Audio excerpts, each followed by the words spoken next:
Hello, everybody. I'm Spencer, I'm Eli. and welcome to a spooky episode of Bardic Blunders. Uh, Well, anyway, so there I was, barbecue sauce on. yeah. so, for this Halloween episode, we had some talk about horror games, of course, because it's Halloween, and even though Eli's not a huge horror game savant. He's got a few he can talk about. Uh, and one, maybe two in particular, he has choice words for. Um, I would but also like to state this now. I hate horror games. I dislike horror movies. This season makes no sense to me. I don't like Halloween. yeah, he's a loser. So now that that's been established, um, Just wait till our Thanksgiving episode. oh yeah, you'll kill it on Thanksgiving, of course, because that's the only holiday you care about. Uh, Ooh, Typical turkey. chef. Um, Yeah. Oh, but by the way, for anybody who watched my human fall flat playthrough with Tyler, the joke that I made where I'm like, "I'm not a human, I'm a chef." That was directed at Eli because he is a chef.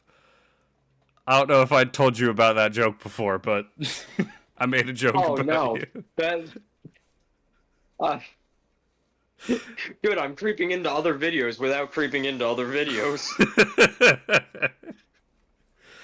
But anyways, to kick things off, I wanted to talk about there's a couple of horror games that I could talk about that are outside the massive scope of like Resident Evil and Silent Hill and the major horror games that everybody loves. Uh, One that I want to highlight that I think is incredible, and I believe Markiplier is also making a movie about it, is Iron Lung. Um, did you see anything I about don't know what Iron it is. Lung? Nope. Oh, okay. Maybe it was Justin that I was showing that, but Iron Lung is an indie horror game made by one dude. Humanity's been wiped off Earth. Like Earth has they started space exploration and then lost all contact with Earth and Earth is gone. And so they're trying desperately to find another planet on which they can survive. Uh, and you are tasked with going. It's one of Saturn's moons, I believe. I don't remember which one it is, but you're tasked with going down into a sea of blood in this submarine. And the catch is you can't see out of the submarine because they have to seal the submarine completely for it to be able to withstand the pressure.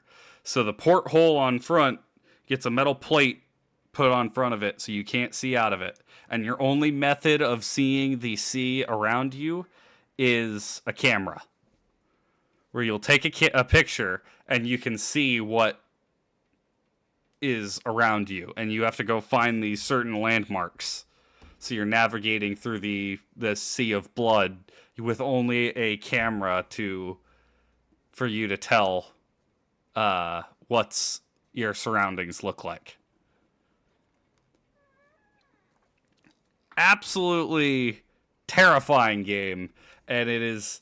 I think it's incredible. Like a dude made it all by himself, and major props to that guy because it's an absolutely killer game.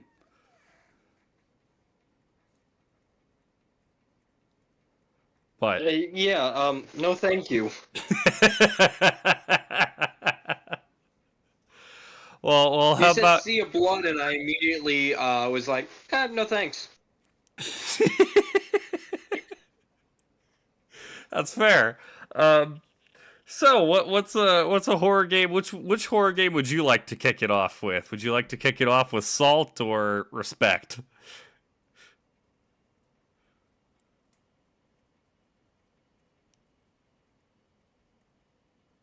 So I will kick it off with Salt only because I have actually played this game. I don't like I've played a few horror games. My mom was really into like B horror movies. So like Anaconda, Sharknado, stuff like that. Those can be Like fun every to riff Saturday on. morning every Saturday at yeah, Saturday morning we would sit there and watch B-rated horror movies on like the Sci-Fi Channel. I will admit, And for just someone who doesn't like horror movies, those are really fun to watch. yeah, because you can make fun of them and no one cares. Yeah, they're incredibly stupid, unabashedly stupid. And we would sit there and watch them and it would be like she just loved like up look the prop guy messed up there. Up look you can see the mic in that one. Up look you can see this. Up and so me and her would sit and play horror games, which really turned into me playing horror games and her watching me play horror games.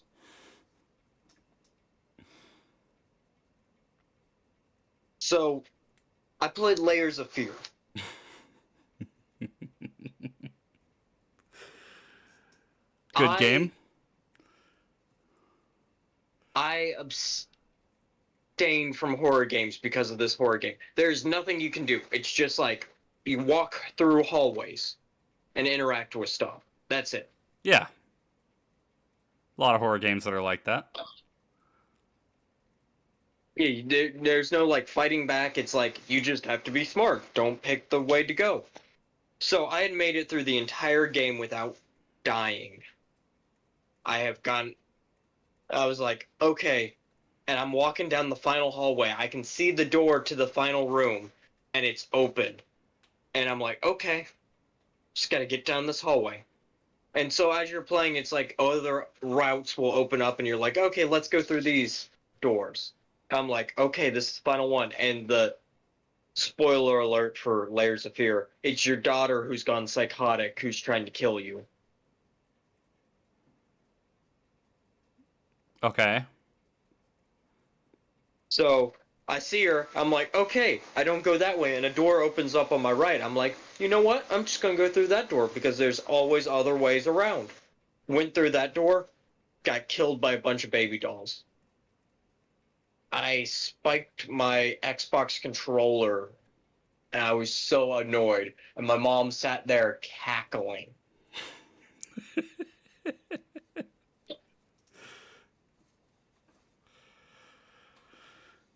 Oh boy. Like, she sat there just cackling and cackling and goes, yep, pretty good horror game. And just. She also played Outlast, and that was hysterical to watch. Yeah, because she didn't care. She just. To her, she'd be like, oh, there's somebody in that room. I'm going to go in that room. I'm like, but it's a horror game, Mom. You're not supposed to want to go into rooms. And she goes, well, it's just a game. Who cares? She couldn't be stopped. She was Yeah, it's like, undefeated. oh, I died like that. Oh, I died like that? Okay, I won't do that again. I'll go around the box to the right this time, see what's over there.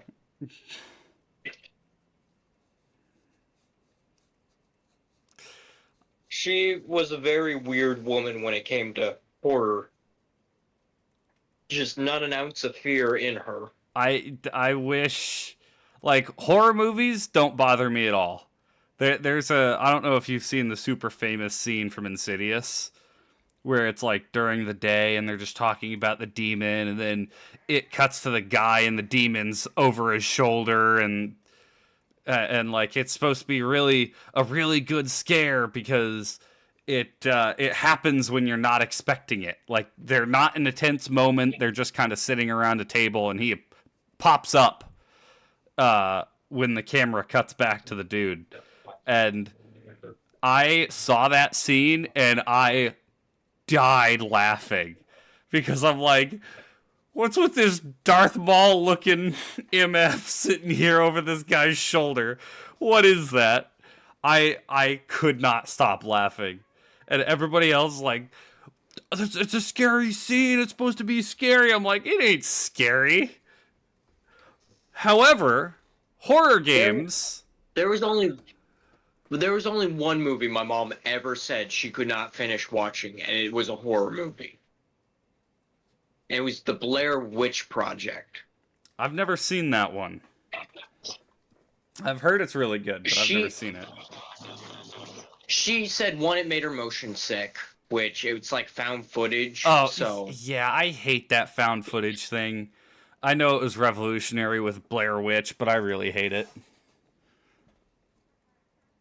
And it was another movie, like when an alien attacks New York City. Mm-hmm. And she couldn't watch those. It made her sick, so she didn't care for it. But she was like, it was almost too real to her. And she was like, no, I can't do it. I'm like, that's fair enough. Interesting.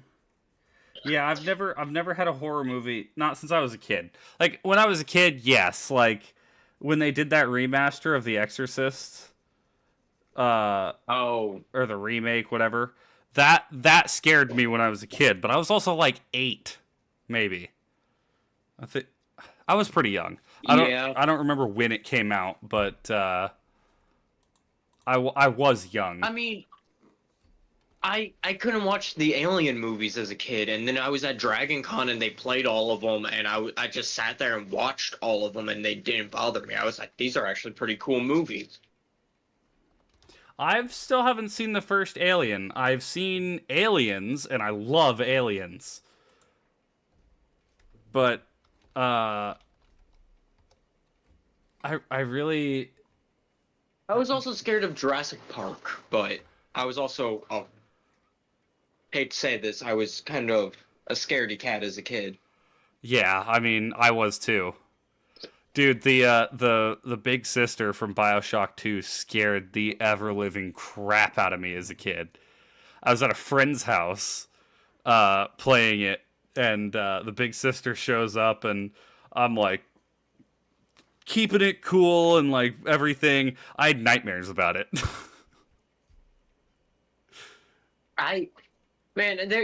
It's weird because now as an adult, it's like, we were talking to a friend and it's like, Halloween Horror Nights. I'm like, there's no point in me going because my reaction is not going to be the scream like a little girl. Everybody hates me at Halloween Horror Nights or Hallow Scream or Screamageddon. There's like 500 of those different things. Everybody hates me at those because I just walk through the haunted houses and don't flinch. Well, the thing is, you can get me to flinch easy, but that's not going to be the problem. Right. Someone's going to get hit.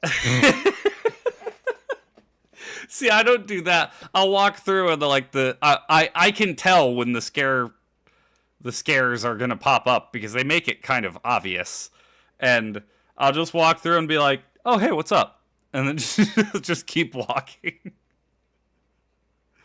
We had a friend when we went to Hollow Scream who, when we walked through any of the houses, she would walk through, head down, hand on my shoulder in front, and then hand on one of the other guys' arms behind her, and just like head down, eyes closed through the whole house. I was like, what is even the point of going through this house? Like, I don't enjoy it, but that's just because I'm like, this is boring. There's no point. I'd rather go ride the rides. But if you're like, yeah, I want to go through all the houses, and then you just duck your head and don't look through the entire thing, what's the point? It's like, I think there's a huge new thing coming up here recently that are like horror haunted or horror, I don't remember what they are, escape rooms. See, that's at least a little bit more interesting. So you're like trying to escape this house, but there's a guy chasing you around with a chainsaw. Yeah, like you know what? I wouldn't hate that. Of course, what I would I do would is find that interesting. I would be like, hey, you go solve the puzzle. I'll run from this guy. I'll distract him. Yeah, for about 30 feet till we're out of breath. I can run for more than 30 feet. Listen, man, walking up the stairs at your place makes me out of breath. So Yeah, but you're like dying every day. I guess technically we're all dying every day, but oh no, wait, no, we're both under the age of 25. Technically, we're not dying yet. oh, cool. I got 2 months. Actually, wait. Tomorrow's November. I have a month. Yeah, I was gonna say you got 1 month. But anyways, back on the topic of horror games, since of course we're getting derailed as always. Um, Another one that I want to bring up is did I just forget the Endoparasitic? That's what it's called. It starts off the game. You're on a ship and you've been infected by a virus, and some of the zombies or the monsters on the ship rip off both your legs and one of your arms. So you've got to crawl around the ship with one arm, and you have to use that arm to open doors, to give yourself a vaccine to stave off the parasite, to shoot other monsters, everything. A very interesting concept for a game, and definitely something I'd never seen before. I hate to say it, but that sounds like a vlog. It doesn't even sound like a fun game. It actually, the guy did it very well. You have to be careful. I mean, you can move pretty quickly with your one hand. It's on Steam. I don't think it's on the consoles. So you have the mouse. You can move your arm as fast as you can move the mouse. But it is a very interesting game, and it does a very good job with its storytelling. And it's not like it's throwing these massive creatures in front of you that you have to deal with. Like, you could probably get through most of the levels without firing a shot. It's just, how do you play it? Yeah. You can go in guns blazing if you feel like it, but you got to be careful. Yeah. But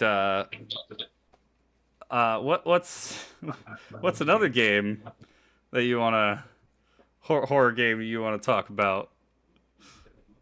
I see. This is the problem. Now that I'm like looking at it, it's not really a horror game. Is it not? To me. Alien Isolation. I think that's a horror game. Thriller, maybe, if you want to not call it horror, but I don't know. I've seen quite a lot of people just fall apart when the alien finds them. Yeah, but the only reason I love this game so much is the company put it out. I don't even remember who put it out. And it was like... I'll look it up.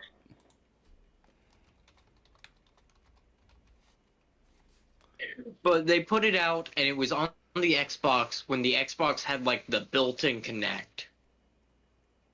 And it uses the Kinect, and no one thought about it. They're like, okay, that's kind of... And everything was at the time was using the Kinect for really nothing.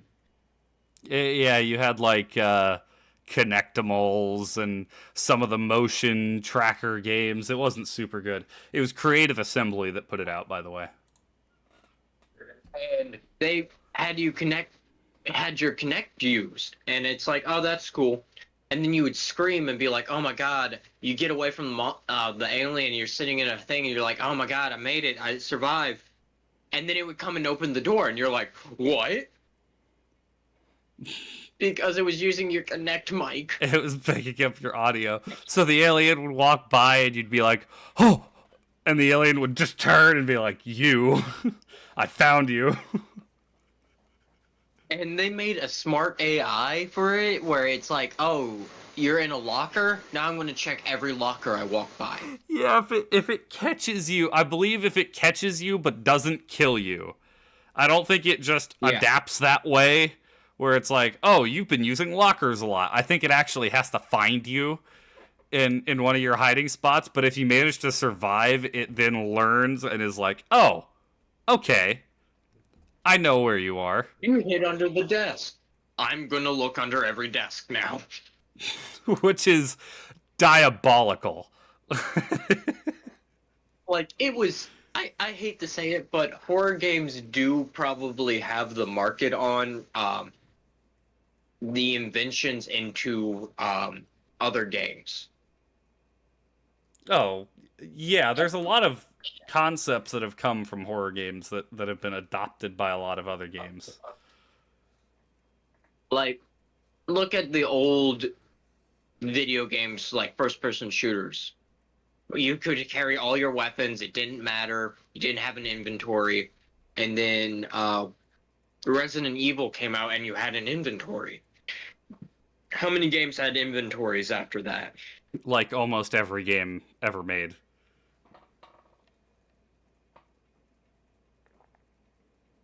Because it gives the players a restriction, but it doesn't break the game. Exactly. And I that's what there I love cross innovation where a game from one genre will come up with something and then all of a sudden all genres of games are using that. Cuz like I know Alien Isolation wasn't the first game to have AI learning, but it definitely had the most advanced up to that point. And now so many other like sports games use AI learning. Yeah.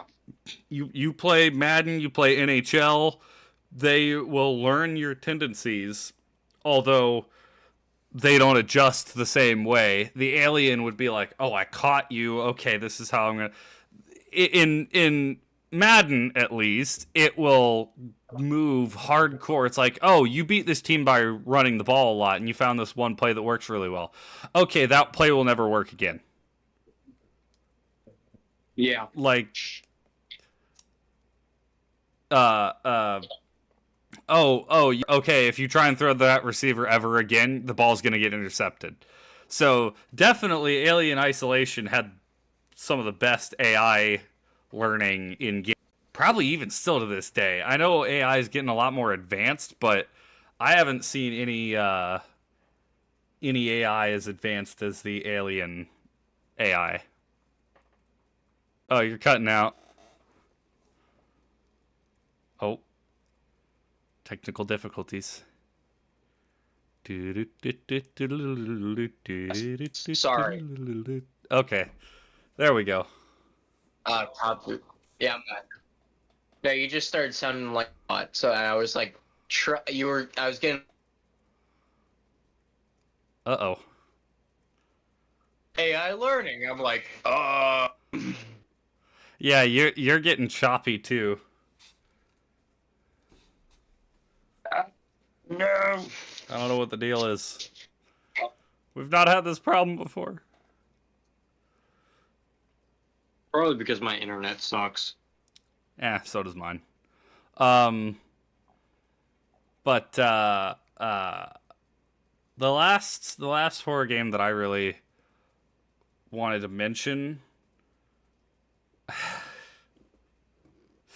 All right, I'm gonna open up that can of worms. Five Nights at Freddy's.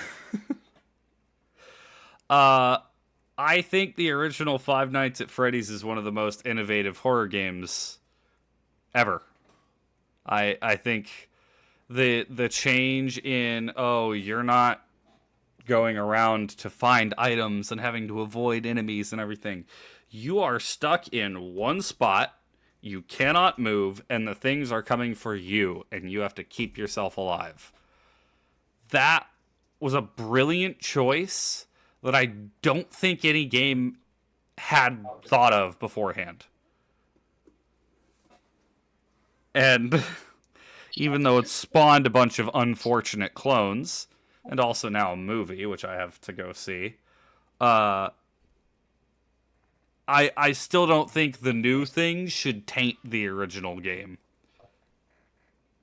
Yeah. Did you ever play Five Nights at Freddy's? No. Yeah, I didn't think so. But yeah, I don't have a ton to say about FNAF. I'm not like a major fan. I've played most of the games, but I'm not deep in the lore. I'm not all into that kind of stuff. I think it's fun. I don't think it's that scary, if I'm honest.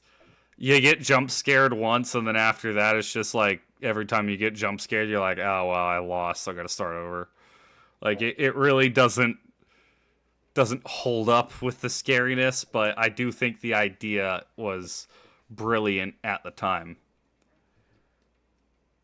But you got one more horror game you've played that. Do you hate it more than Layers of Fear? Oh, God, no. Think that might be your answer. Listen, The Forest. Survival horror game.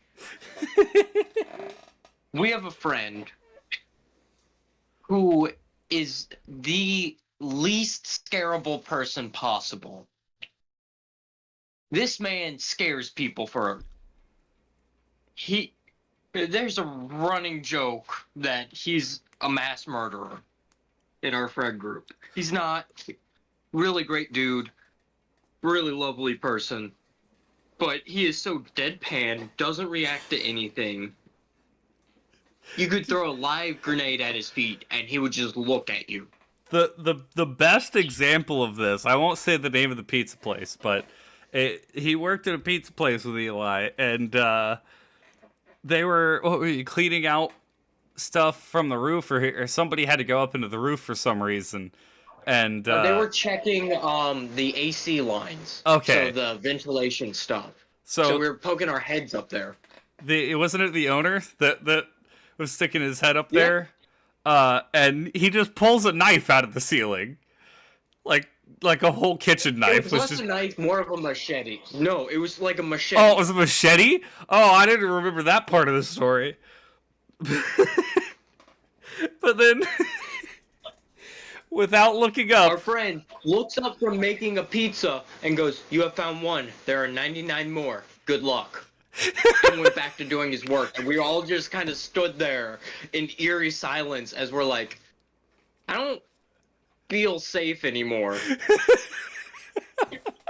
But then the worst part was we found like 10 more knives just around the store. Yeah, right. It's like he actually hit a bunch of knives. So that gives you an idea of how crazy this man is. Or at least how well he plays the part. He has, like, I say up and down, Spencer, you are the funniest person I have ever met. I'm glad. That's Yeah. I'll wear that as a badge of honor. You have made me puke from laughing so hard, so you win that prize. Our buddy has probably the best comedic timing. Like, he waits for the right moment. He'll have the line set. And then say it. Like, when only one person's listening, and he catches that one person, and he's really good at, like, oh, this person finds this set of things very funny. Oh, yeah. I'm gonna get him with it. and he like knows how to make things the most like off-putting. Like when we were sitting down before D&D one night and he's talking about journals Like was it you or him that pulled out the leather-bound journal? Oh, I think it was me. Okay, yeah, you pulled out the leather-bound journal, and well, I can't remember the comment word for word. I think it was, oh, I have one of those too, just made out of people. See, I thought it was something like we were like, oh yeah, he probably has one, but it's just made out of human leather, and he was like, no, human leather wouldn't work for that. It's too rough or something like that. We were like, It's too what? soft. That's exactly what he said, just like deadpan without thinking. We were like, what? And then he has this hysterical laugh that it's just like all in his throat. He's like, yeah. So he was like, hey, Eli, I got this cool game that we should play. I'm like, cool, whatever, dude. I love playing video games with you because we're both nerds. So he's like, it's kind of a scary game. I'm like, okay, whatever, dude. It's called The Forest. I'm like, how can a forest be a scary game? Well, yeah, and there's two of us, so that makes it not scary. Yeah. Well, we're doing our thing, and it's an island with cannibals, and it's like we're doing our thing. We build our little base. He dies. He's making his way back. It's the middle of the night. I die. I think I fell off of something and died. And I'm just like, oh darn. I respawn. I'm in the plane. And I go up to the edge of the plane and look down, and I have this little lighter, and I see about 30 eyes looking up at me. It's 4 in the morning. I have all the lights out. This is when I still played with sound. So I have my headphones on, and all I hear is like, and I like jumped out of my skin. Nope, Alt F4, shut. I'm done. Good night. Bye. Alt F4 turned off my computer. And he said the next day I worked with him, he was like, I sat there for a good 35 minutes laughing. And I have never reopened that game, and I never will. And I think that's part of the catalyst why, like, when I'm like, hey, Eli, there's this game you should play, he's always like, why? Why should I play it? Like, there's this trepidation. Like, I've been hurt in the past. First-person shooter? Okay, I got you. First-person shooter? Not a problem. Anything that sounds spooky at all, I'm like, hold on. Hey, Eli, we're going to play Amnesia: The Dark Descent. See, I've watched you play that one, and it doesn't bother me that much. That's funny. Because it bothers me a lot. Granted, I didn't get to some of the worst parts of the game. There are some spooky parts of that game. I didn't play any horror games this month, now that I think about it. I meant to yesterday, and then I was just like, I forgot. Oops. Yeah. But now we're coming into my season. Yeah, into food season. Hey, we should play Overcooked. Oh, we should, honestly. That's a perfect Thanksgiving. I'm sure there are other food-themed games, aren't there? Okay, there was this one about running a professional kitchen. Oh, gosh. The game's so bad. It's so trash, man. Was it that kitchen simulator? Yes. I remember playing that a little bit. And like Gordon Ramsay calls you, I'm like, what is going on? I'm like, I can't do anything. Nothing's in the right spot. Meh. Nothing's in the right spot. That is something you'd say about a cooking game.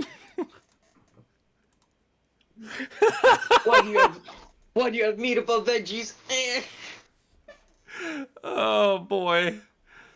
Oh, that's By the awesome. way, for all the viewers, you always put veggies above meats, and if you want meats in the proper order, it is chicken, pork, fish, beef.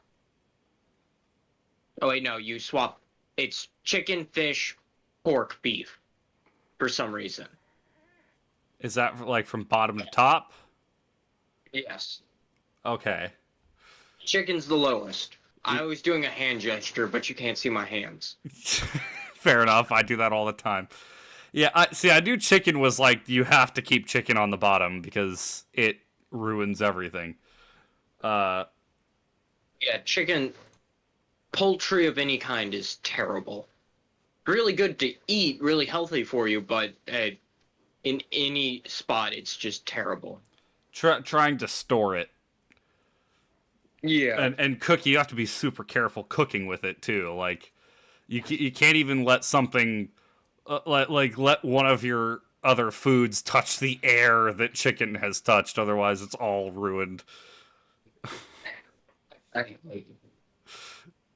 But let's get off topic of yeah, horror sorry. games. No, that's fine. I don't mind at all. Uh, I mean, dude, I have ADD. You really think I'm going to be able to stay on topic at all times? That was easy for me to say. That just, I mean, to bring back to spooky season, I will admit Halo Infinite does have a lot of good spooky things out for Halloween, and I have to admit they did a good job. I do like a lot of the Halloween stuff. My only gripe is I wish you could buy some of the things individually rather than having to buy this massive pack to get all of it. Because Yeah. I want the visor with all the bats on it. It's so cool, but I have to buy a bunch of other crap that I don't want. Yep. That's my issue. I honestly, I think they did release Infection around Halloween last year, I think so. I wasn't playing it. which was a really good idea. Yeah. Infection, I will say that they're doing a very good job with all this infection stuff and bringing the flood back and like you can get flood armor. I hate the flood. I hate that armor in general. I just don't like it. That It sticks out too much for me. yeah, and it leaves something to be desired. I think they could have done a better job with it. Now, the people rocking it, you like it, you like it. The flood, I just don't like how flushy the flood is. I understand what the flood is lore wise, but still, it's, I don't, it, it's just not the thing for me, you know? Yeah, well, I mean, not everybody's gonna like everything, and that's Yeah, why. but if you put out like an elite thing, like the shinobi stuff, oh man, I love that. The Japanese style armor, loving it. If you put out an elite pack, ooh, love that too. Ooh, an elite pack would be cool, or a brute pack. Like a banished pack. Yeah, they need to hire us. Oh yeah, we'd make a great writing team. We'd actually have like campaign DLC Oh yeah, and where not we just. kill the pilot immediately.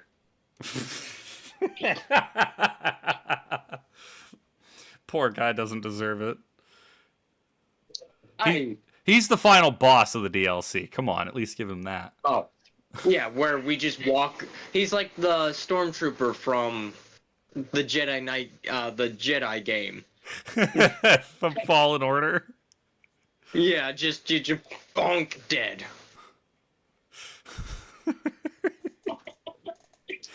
I despised him during my playthrough. That's so funny. I didn't love the pilot. He did get annoying at times, but I didn't like hate him. I love my dad trying to be like well, you have to understand, like, they're trying to show you like what is it's like for to be a civilian and like not a soldier doing this stuff. And it's like I don't want that out of my Halo game. I want to just rock in, beat the crap out of things because I'm a Spartan. I'm a super soldier. I am the Master Chief. I want to run in, kill everything, leave. Yeah, right. That's what I did. Halo, Halo 2, Halo 3, Halo 4. Not Halo 5. Not Halo 5. Get out of here with that. See, that's what I think. If he wasn't so, like, you're gonna do that? That's crazy. Like, if he was actually like, wait a minute, you're the Master Chief. And if it was like, Chief was like, we need to go here. He's like, you need to go there. I don't want to go there. I need you to fly me. Fly yourself! Like, if he was more like that, I think he would have been a better character. But when he was, like, there's so many times when he questions Master Chief, and I'm like, this guy's Master Chief. Why are you questioning him? He's like a legend. You should know who he is by now. Or, like, if you took Sergeant Johnson, made him an admiral, put him in, like, this more, like, high-up role, and he's flying you around, and he's, like, making comments because it's been 15, 20 years, so he's an old man now. He can't be boots on the ground, so he's going to support you in other ways. Right. Or even if he was a rookie. Like, he's just some rookie pilot, and he's like, I'm in way over my head, man. Yeah. But if he had kind of this good. sarcastic, like, oh yeah, let's just go ahead and fly into the middle of the freaking base with all of the banished. That's a good idea. For you. Like, yeah, I feel like it could have been a little bit better. The scene where you have to go save him, as you walk up, I was like, I just sat there and shot him.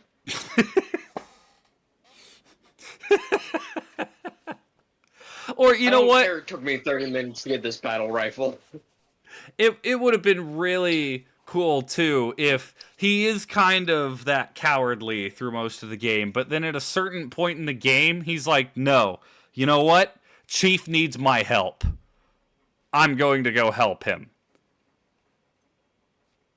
And he makes this brave entry and, like, helps Chief out in some way. Like, I think that would have been cool too. Like, oh, you're like redeeming him. He's getting his opportunity to be like, you know what? Yeah, I've been pissing myself this whole game, but I realize now it's time for me to do something. And help the only way that I can. Yeah. But I did not enjoy him at all. But it's like the weapon. I love the weapon. Oh, the weapon was great. And this is also something that a lot of Halo fans would be mad at me for. I actually played that game having never played any of the games with Cortana in it. And so I experienced the weapon before I experienced Cortana. Yeah. And it's like, okay, she's not Cortana. No. Cortana's sarcastic. Cortana has lines on the Chief. Like, Halo 3 has probably one of Cortana's the best back and forths where Chief is like, I figure I'd mix it up and shoot my way out. And Cortana's like, how original. And it's like, oh, man. And after playing the games, I do love Cortana, but with the weapon, like Cortana's sarcastic and everything, and the weapon's so innocent and kind of adorable at points. It's just like as you know, as an AI, I can understand her being like, "Wait, you're gonna go do that? Like, isn't that dangerous? Like, yeah, of course, she'd have no idea who Master Chief was. Yeah, and it's like, or when she's like, "I like you. You smell fun," and it's like, "You can smell? No." Yeah, right. Yeah, she's jokey in a different way than Cortana. Oh boy. But one last horror related topic that I wanted to talk about was moments in non horror games that gave you the heebie jeebies. That creeped you out.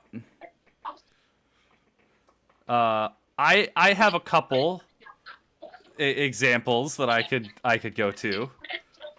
Um, the first one I'll cover is from an old game. This is on CD. I think for like the original Mac. I only played it a little bit. I mostly watched my dad play it. It was called The Riddle of the Sphinx, and it's just a puzzle game. You just are solving the riddle of the Sphinx. So you're delving into the catacombs of the Sphinx to solve puzzles and figure out what the answer to the riddle of the Sphinx. That game is freaking creepy, and it's not even a scary game. It has so many moments in it where it's just like, oh, I hate this. You're like delving through the catacombs of the Sphinx, and the music and the atmosphere and everything combines to make this very unsettling game.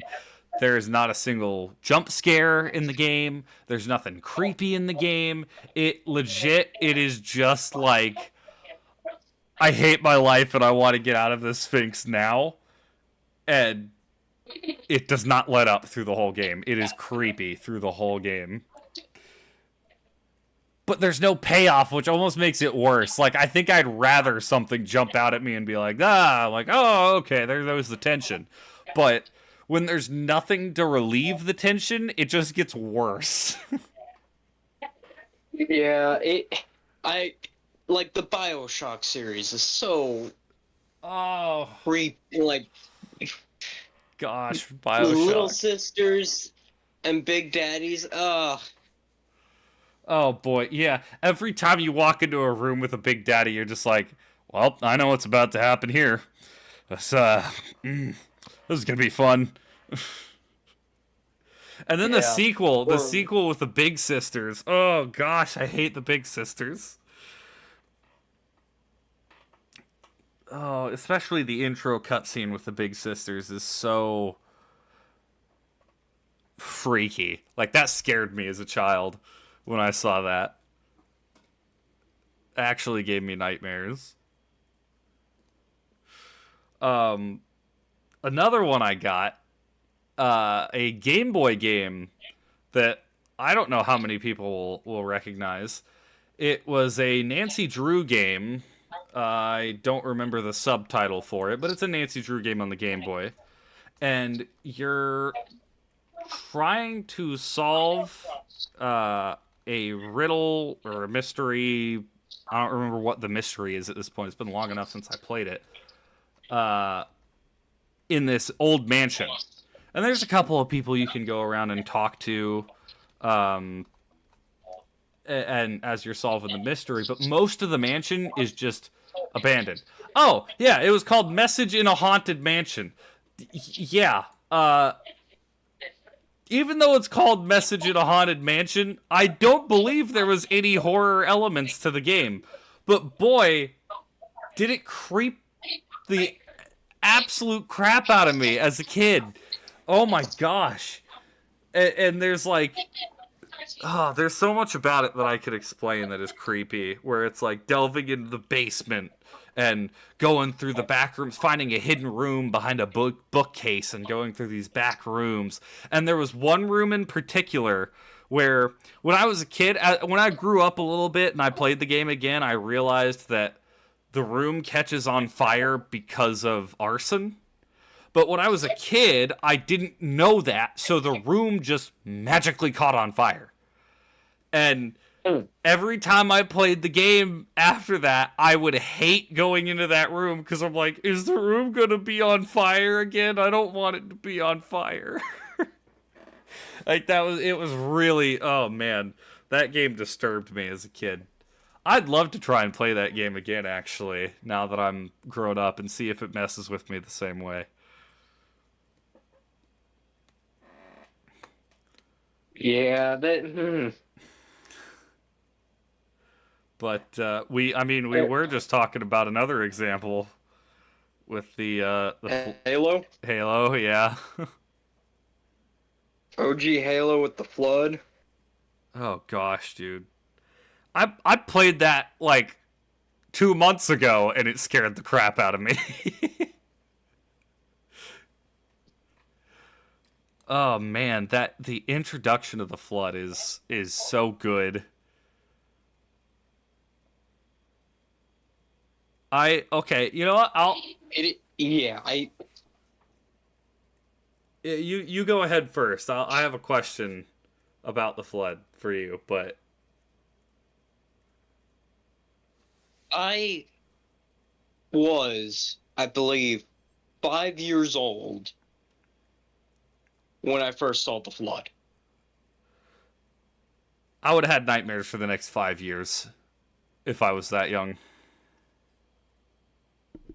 Oh man, I can't tell you how terrified I was playing that game. When I was 5 years old, barely can fit the original Xbox controller in my hand. It was just not good. Yeah, it's like that. It's like the meme where it's like me playing Halo at 7 years old when I get to the library. Hey man, are you okay? Nah, I'm pretty freaking far from okay.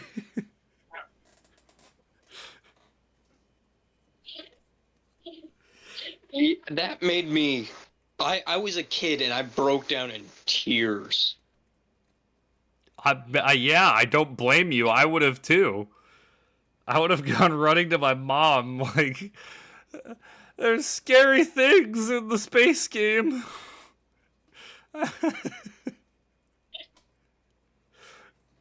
Now, I do have a question about the flood.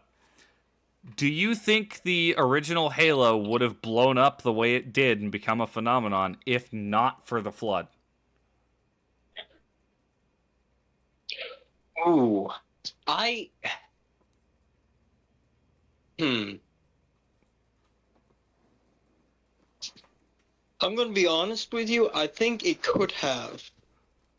Because nobody was expecting the flood, Yeah, is well, the thing. that's what makes it like even expecting the flood, I can recognize how well that part of the game was written. And I mean, make no mistake, that is my favorite part of that game is the introduction of the flood.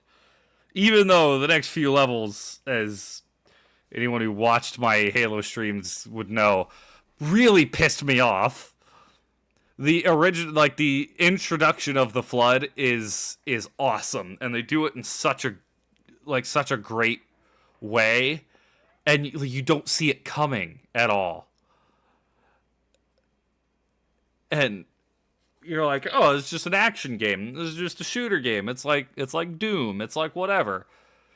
I didn't expect it to turn into a freaking horror game.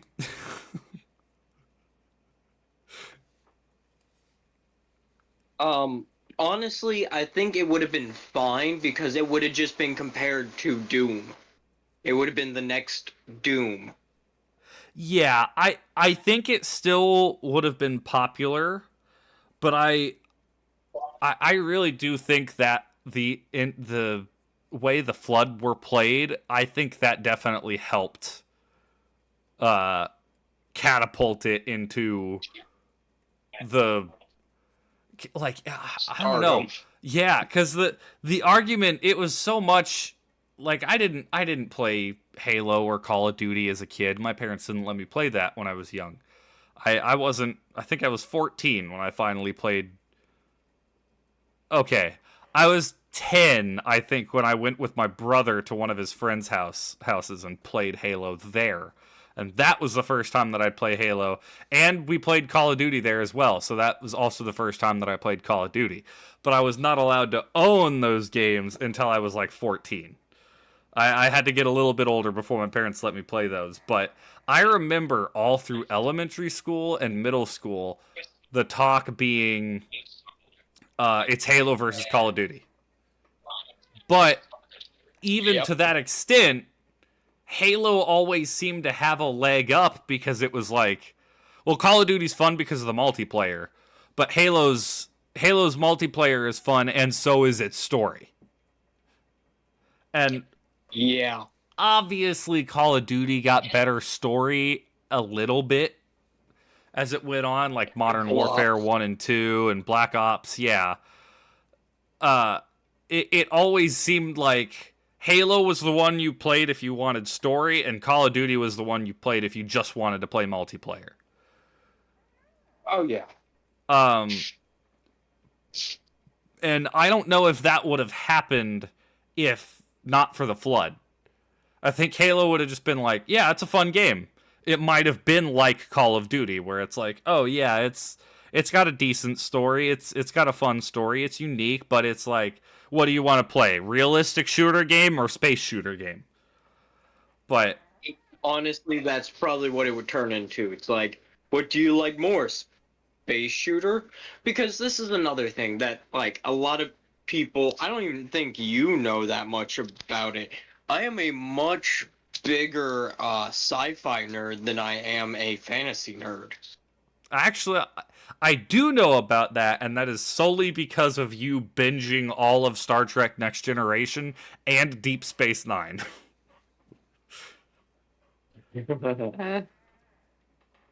and Let's play see, Next Gen, Deep Space Nine, Firefly. I binged, but I'm okay with Firefly. That's more of a spaghetti western than it is really a sci-fi thing. I never watched it, so Same with Star Wars. It's much more like a spaghetti western than it is. I love Star Wars though.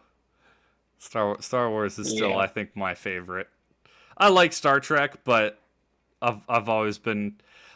I like the fun of Star Wars. Star Trek just most of the time tends to be more serious, even when it does have fun. It's like plays itself like it's higher class than Star Wars. And I mean, there's nothing wrong with that, but it's definitely produced. I don't know if I've ever told you about this. My dad and his college roommate, I believe it was, went to go see one of the Star Trek movies back in the 90s or whenever it was. I think it was one of the older Star Trek movies. They went to go see it, and there was this girl in line in front of him who was dressed like one of the crew of the Enterprise. I don't remember, red shirt, blue shirt, whatever she was. But my dad was like, "Oh, are you a Trekkie?" And she goes, Trek-er." And my dad was like, "Loser."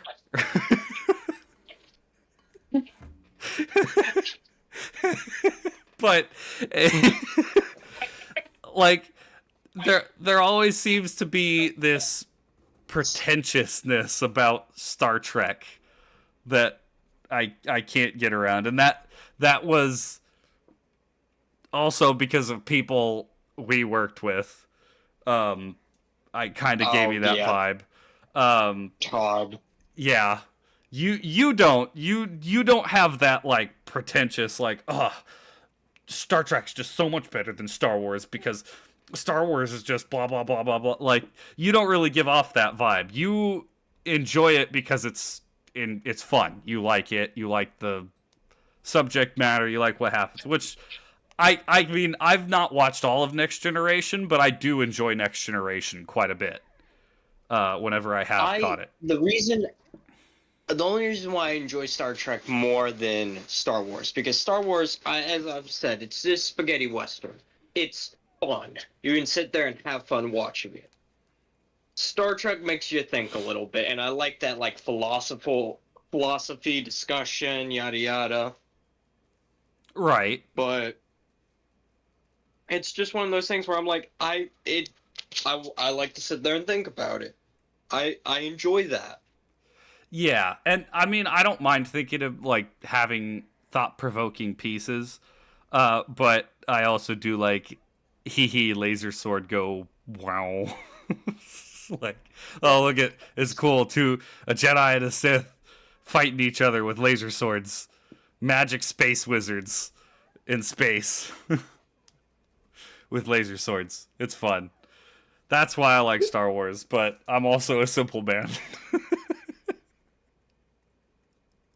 But this is my big thing. It's like Star Trek is actually right now their modern media is really good.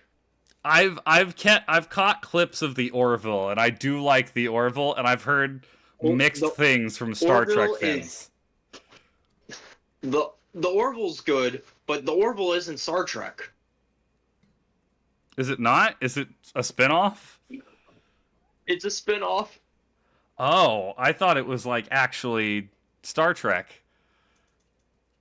No. So the two current shows that are running for Star Trek are Strange New Worlds And and Below Deck, right? and Lower Decks. Lower Decks. Lower Decks was funny enough a fan invented thing. Cool. I love when fans invent things. Yep. Based on the episode of The Next Generation, Lower Decks. I don't remember. It's later on. Basically, it doesn't focus on the main crew. It focuses on a bunch of ensigns going and doing this task for Starfleet Oh, okay. and how they deal with loss. And they're like, that's cool, but like, what if it was funny? And so some big producer at Paramount saw that, was like, we're gonna do that. That sounds fun. So it's just a bunch of jokes. It's honestly a bunch of dick jokes is all it is. Sounds about right. But it plays to my humor, and it's funny, and it actually does a good job at like portraying certain aliens in animation. That's cool. And then Strange New Worlds is about Pike, Captain Pike, and his crew. Wasn't he the one before Kirk?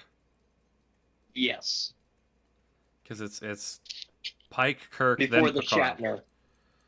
Correct. Well, no, there's other captains in there, but that's the main shows. Yeah. Okay. And then you have Voyager and Deep Space Nine for Picard. And then you have Archer, which is a Star Trek show based on the original Enterprise. Okay. Which, that one's also amazing. That's what I think. Like, human... Go on. Oh, go ahead with what you were going to say. So that one's basically like, humans just made the warp drive, and now we're talking with the Vulcans, and the Vulcans are weird. And then a Klingon ship crashes into Earth. Okay. And they have to, like, take him back to Kronos, and Romulans attack them, and they're like, who are these people? what is going on? So it's like first contact with all these alien species. Oh, that's basically the entire show is just first contact stuff. Like the head engineer gets pregnant, but he's because he touched an alien.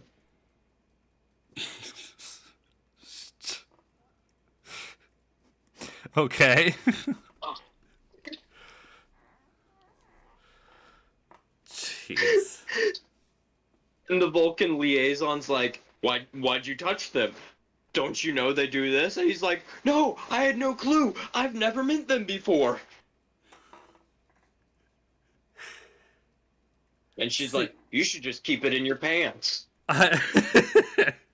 See, I enjoy that. I think part of the reason I've never gotten super into Star Trek, or there's a lot of other things that it's just like, I'll say the Critical Role fan base can be like this sometimes.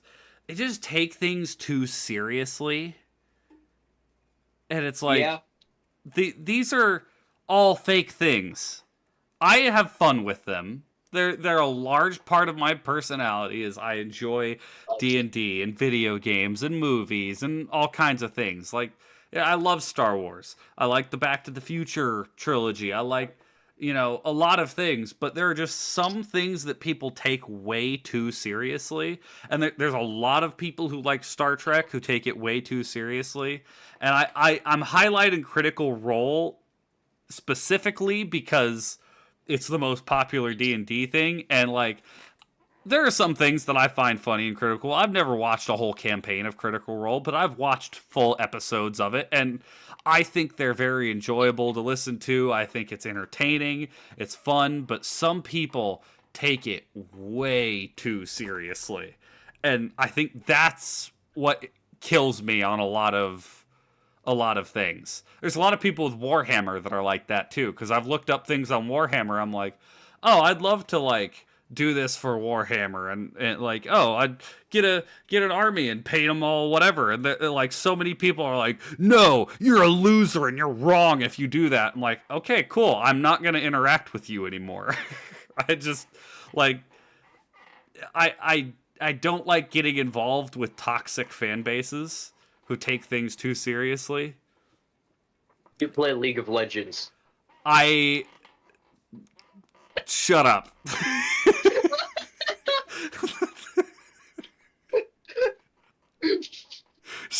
Listen, man, my first group that I ever painted for Warhammer was orcs. And I painted them like World War II soldiers. And I have gotten so much shit for that. And that doesn't make any sense to me. Like, if you know what, if it's pre-established where it like, if I were making a D&D campaign where I'm like, there is no comedy in this campaign, this is a brutal world and everyone's sad, like, yeah, if you brought a super goofy character into that, I'd be like, well, I told you this isn't supposed to be super goofy and everything. But when it's just like, oh yeah, we let you do what you want, but only if you do what you want the way we want you to do it. Like, yeah, come on, man. That's why I have loved Kill Team so much, because nobody cares. That's fair. It's like, oh, you painted your guy's rainbow. That's pretty funny, dude. Okay. You tabled me. Darn. You made the Raver Sisters of Battle.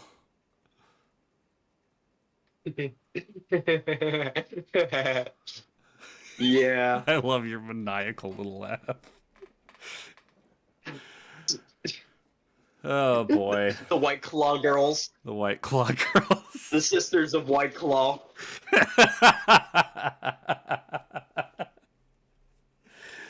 Oh Sisters boy. of Sundance. Sisters of Sundance. Okay. Oh, no, Sisters of Coachella. Okay, Sisters of Coachella. That's a good one. Oh boy.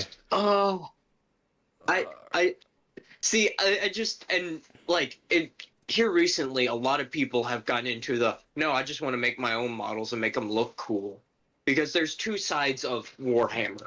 Is it's like the hobby side where it's like I just want to build things and paint them and make them look cool, and then you have the playing side where they're just like, oh, you didn't paint your miniatures, neither did I. Cool.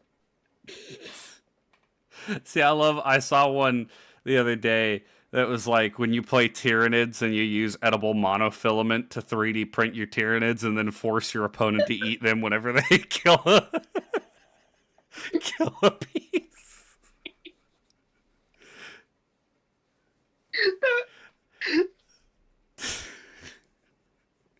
Do not show that to my father, or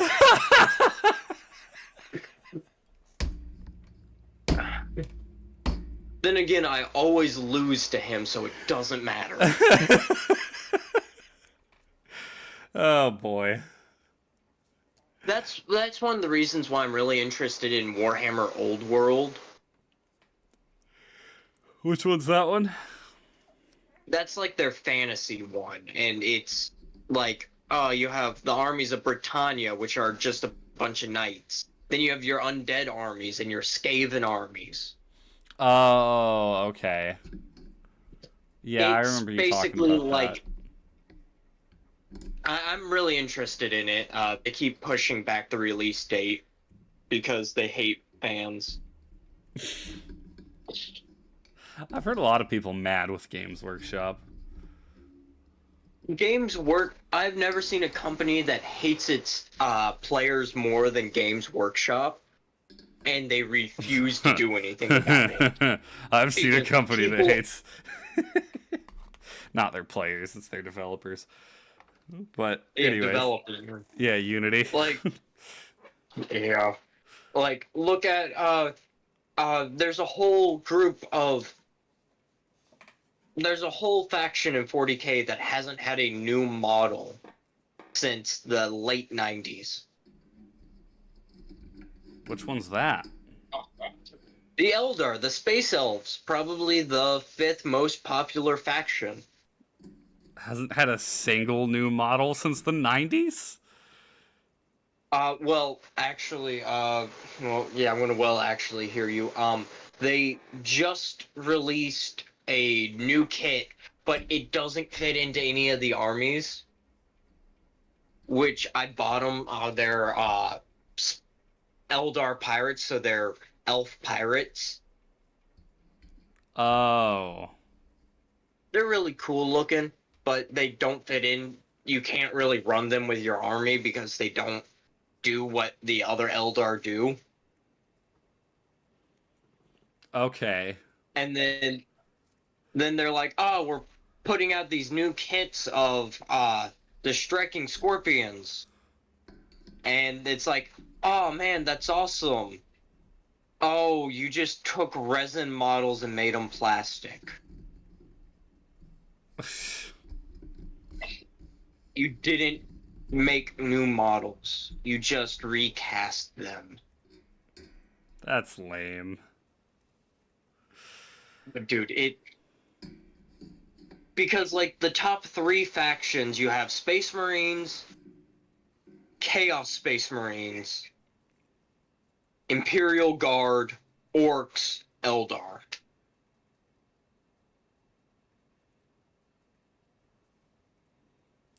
I know why Because you're the always orcs going are to make that money high. off this. Oh yeah, nobody in Warhammer hates the orcs. Is the thing. I knew about what the Everybody orcs loves were the before I orcs. even knew about what Warhammer was. Exactly. Like you can't do anything in like it's like they're just a funny group and we love funny goofy boys, so the orcs are here to stay.